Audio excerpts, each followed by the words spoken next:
that short break. Now we have with us Ms. Juana Chambers-Lawson with a session Decoding SDG16, Peace, Justice and Strong Institutions. Ms. Juana, known by her friends and colleagues as LJ, is the founder and CEO of Tacit Growth Strategies, also simply referred to as TGS, a global impact investment and PMO firm.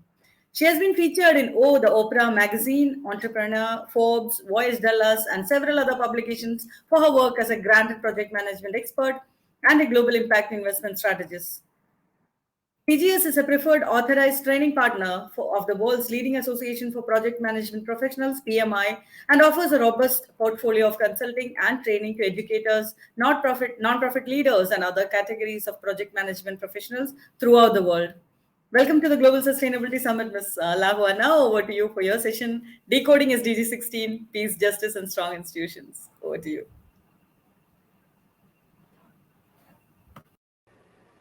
Excellent. Thank you so much, Aparna. I am so happy to be with you all here today. So again, our topic today is decoding the United Nations Sustainable Development Goal number 16. We're going to be talking again about peace, justice, and strong institutions. And this presentation, again, is being delivered to you by myself, Juana Chambers-Lawson. I go by LJ for short. It's a pen name of mine, moniker. I serve, again, as the founder and chief executive officer for Tacit Growth Strategies and the Global Entrepreneur Network, which is a burgeoning network of representing about 50 different businesses across the world. And we're looking to actually kick off some projects in different school districts throughout the world too, because we have a couple of partnerships with school districts here throughout the United States. And those students are always looking for opportunities to talk with young people that are outside of the country. Okay, but as we're waiting for the presentation slides, we're going to go ahead and progress through the next slide here, and I'll get this up on the screen.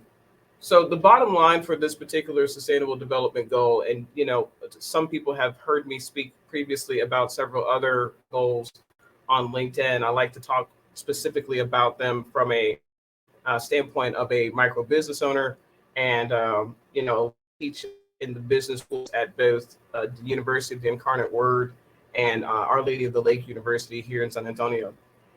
The bottom line for this particular sustainable development goal is that security, weak institutions, and limited access to justice remain a great threat to sustainable development.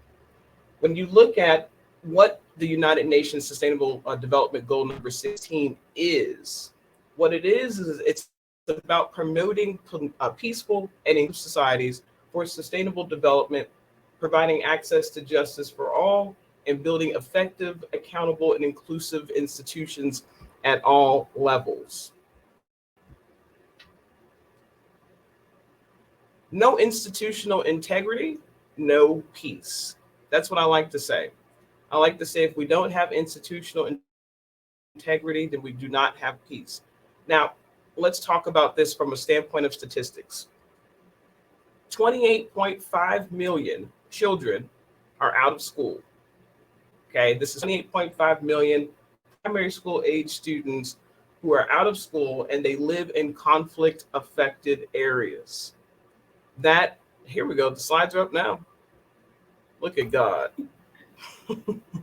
That is unexceptional. When we're talking about institutional integrity, we cannot have societies that are built on institutional integrity and justice and peace without having our children in school. If they're school age, they need to be in school. They need to be getting educated so that they can move on to do what we need them to do to take care of our societies later on in life.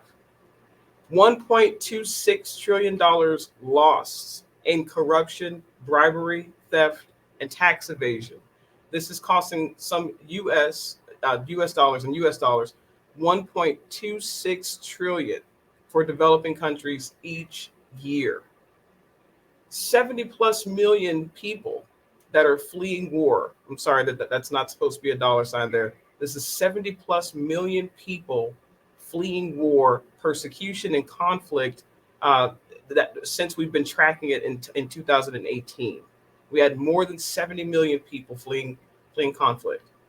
26% of the world, about 2 billion people, were affected by moderate or severe food insecurity in 2018. Now, this is pre-COVID. This is some of the statistics that if you go and look on UN.org and specifically look to Sustainable Development Goal number 16, these are some of the statistics that were really building the foundation for why this particular Sustainable Development Goal needs our attention.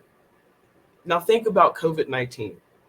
With COVID-19, we can all imagine that these numbers have not only jumped, they've magnified a lot of the depths of the disparities that existed before. Our children and our people are hurting. Now, let's talk specifically about the targets for this particular goal. Here's our first goal, our first target for goal number 16. 16.1 is to significantly reduce all forms of violence and related death rates everywhere. Now, one of the things here that we had in San Antonio, Texas, that happened last year was we had not only a horrible, and then that's the best adjective I can come up with right now, a horrible number of deaths that were attributed to domestic violence. Not only did we see that here locally, we saw that throughout the state. We saw that throughout the country. We have seen this throughout the world. Women and girls throughout the world have been subject to all sorts of violence, and that some of them have led to fatalities, but they've been subjected to so much violence at consequence of COVID-19 and people having to buckle down and just be at home and be with each other all day, all night. All types of horrible things have happened.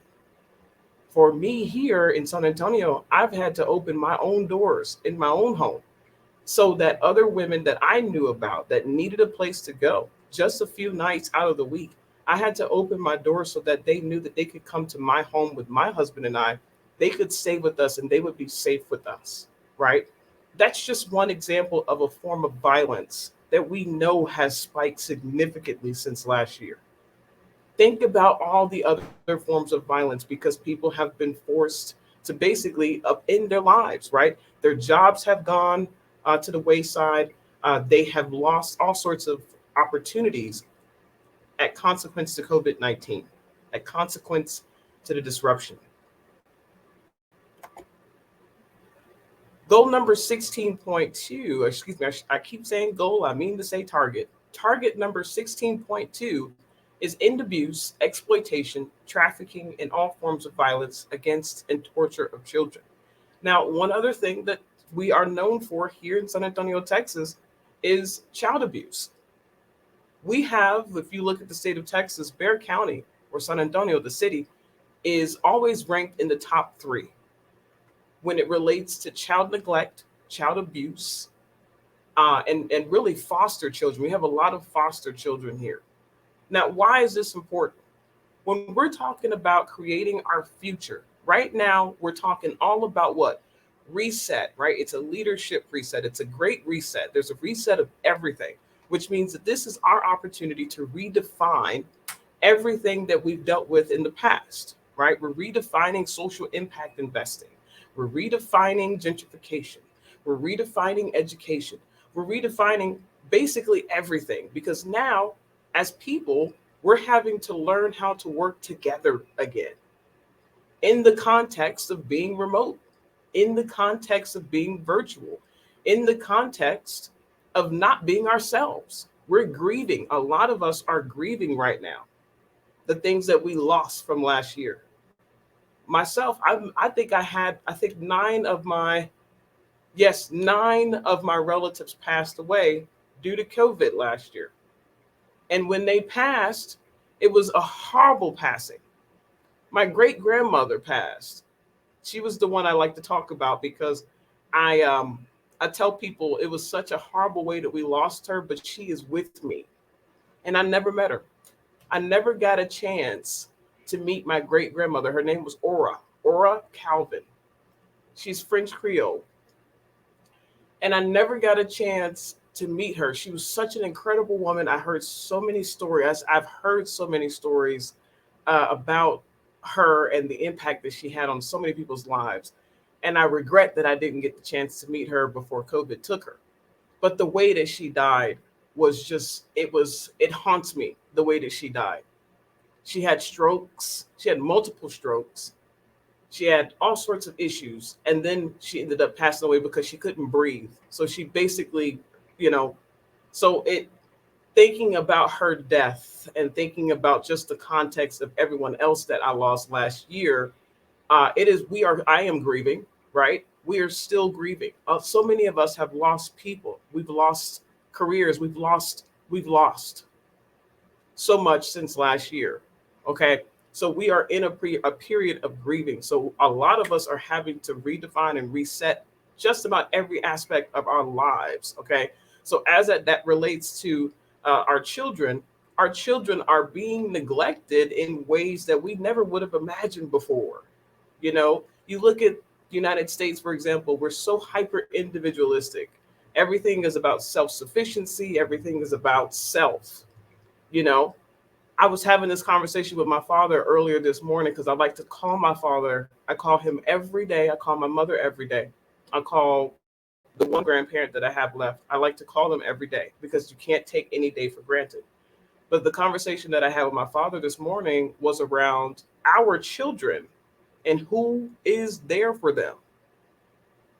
With this hyper individualism, we don't have family like we used to before. You don't have a big mama or a grandfather or an aunt or an uncle who calls you just to check up on you, or who wants to be there for you when you have something to celebrate, or who's there for you when something goes wrong. We don't have that, here. For a lot of the children that I know I sponsor, they don't have anyone that they can call. That is horrible. That leaves those children to trafficking. It leaves them to exploitation. It leaves them to all sorts of type of neglect and all the societal ills that come with having these young people out here who look grown. They look like they're my age or older, but they're kids. They're 14 years old, they're 13 years old, and they're being treated like adults. So this is a huge issue for us that we have to learn to address. And part of that is us just getting back to understanding that we have to be there for our children. Okay.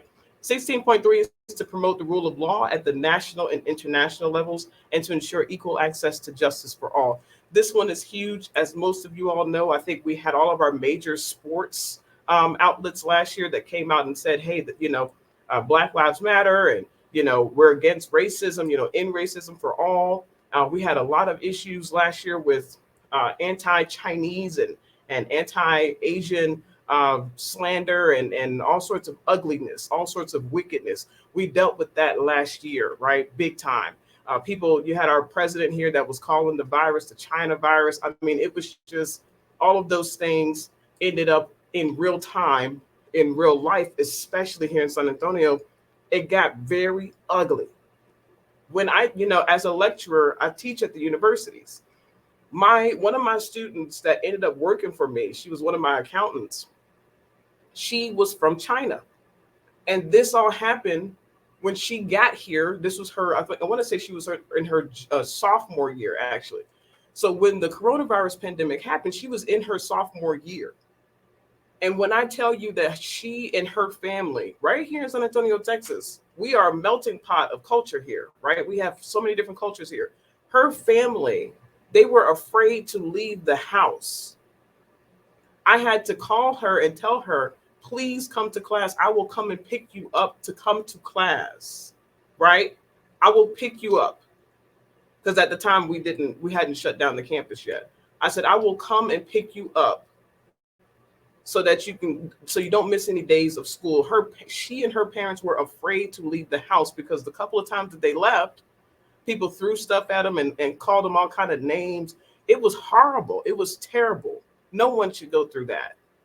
So that's what we're talking about. We have to have the rule of law to ensure that people are protected to go out here and live and function in society. And one thing we don't talk about enough, especially in the university context, is the immigrant experience, right? When you're first generation, I'm first generation in the university. No one else in my family went to university. my family that, my dad's side of the family is more like they're like Pakistani, they're Indian, they're mixed. And then my mom's side of the family, a lot of Caribbean and a lot of French and all that stuff, right? So we have a whole lot of immigrant testimony in our family. And that's what makes our family such a loving and understanding family when it relates to dealing with different cultures. But that is not the norm, right? That is not the norm, to just assume that people are going to have certain levels of empathy and they're going to understand what it feels like to be mistreated, right? We can't assume that. That doesn't happen. So we have to have the rule of law to ensure that we are treated correctly. And when we're not, that there is a appropriate amount of corrective action that is put into place to ensure that we have some sort of level playing field going forward. There has to be justice for all. You can't have peace and justice and strong institutions if you don't have strong rule of law. 16.4 is by 2030 to significantly reduce illicit financial and arms flows, strengthen the recovery and return of stolen assets, and combat all forms of organized crime. Now, a lot of you all have heard this in the context of cryptocurrency lately. I'm not going to go there. This is not the format for that. But we all know that this has been an issue for us for a very long time. And what the issue really is tied to is how this translates or correlates to human trafficking, right? It ends up a lot of times that the illicit financial and arms flows are really financing those types of wicked activities. And it goes back down to human trafficking. We don't want to have to deal with that. 16.5 is substantially reduce corruption and bribery in all their forms. And again, this goes in line with what we talked about previously. I'm trying to be respectful of time, so I don't want to go too far over. Anyway, 16.6 is develop effective, accountable, and transparent institutions at all levels. Now, again, we always talk about how you have to have procedural justice, right? You have to have procedural justice in addition to rule of law. The procedures need to be just. They need to be fair. They need to be consistent. They need to be effective. The way that they're effective is if the corrective action is what they like to say is when the corrective action matches the offense, okay, or something similar. We have to have that so that we're having, again, peaceful, just, and strong institutions. Now, 16.7 is to ensure responsive, inclusive, participatory, and representative decision-making at all levels. Now, this one right here is what I'm most passionate about of all of the targets for Goal 16. Why is that? Because the work that I do, the core value that I have is interdependence. Interdependence. That's one of my core values. What that looks like is whenever I do work, I like to make sure that I generate knowledge from more than just one type of people, right? What we still see till this day, is that knowledge generators tend to be male, they tend to be not black or brown, okay, and they tend to be rich. Till this day, knowledge generators look the same, okay? We end up going onto LinkedIn, we go to Twitter, we go to these different social media formats, and who do we see quoted? We see men quoted. What kind of men do we see quoted? Men that have easy names to pronounce. Okay, we see the Peter Druckers get quoted all the time. You see the Jeff Bezos. That's who we see get quoted. People that have easy names, so that other people that speak English can pronounce them. They have easy names, English names, and they don't look like the majority of the people in the world.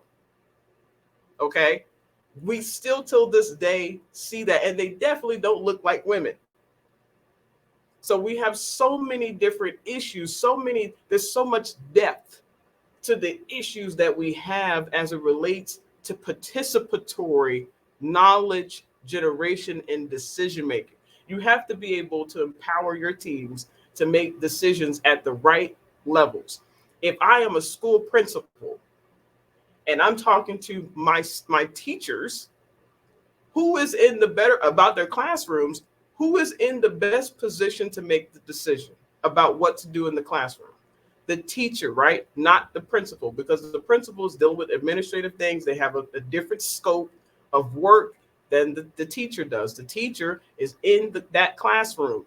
That teacher, whether it's a woman, male, or any other gender identifying person on the scale, on the spectrum, whoever that individual is, they need to be able to make decisions about their classrooms that they know they can follow through with. Okay? We don't see that happen enough. We don't see people empowered enough where they are. We have to empower people where they are. 16.8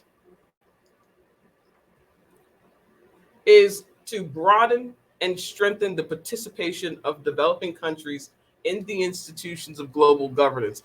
I was just talking about this the other day. What do you think would happen if the United Nations, for example, United States, for example, wanted to pick a fight with a small island nation? Let's just say Jamaica, for example, okay? Because I'm going there in about 3 weeks to go visit family. Let's just say that United States picks a fight with Jamaica. Jamaica, when we look at the population of Jamaica, and you look at the GDP, the gross domestic product of Jamaica, that is essentially comparable to the city of San Antonio, Texas, in terms of population and in terms of GDP. Actually, the GDP is more here in the city of San Antonio in comparison to that of Jamaica, right? Let's say United States, Jamaica, they pick a fight. Who do you think is going to win? The United States. The reality, however, is that if that were to happen, you would lose culture, so much culture, right? So much of that culture, Rastafarianism, etc., etc. You lose reggae, you lose dance hall, you lose patois, you lose their iteration of curry, right? Their iteration of it. You lose all sorts of different things that are attributed specifically to that island nation, right? What is the point in doing this, where we're continuing to conquer instead of partner? What is the point that we're trying to get at? If you're continuing to just say the victors are going to continue to be the victors, and that's just all we're going to see throughout the world, everybody, just assimilate, fall in line, that's a world that we don't want to live in. We don't want to live in that. We want to live in a place where people respect you for your differences. They acknowledge you for those differences. They amplify your voice. They recognize that you have the legitimacy to exist, okay? And that we are not here to basically take over, conquer, and that's where we have to get to. Otherwise, you're going to see the same old status quo. And what happens? People have lost themselves. People have lost themselves.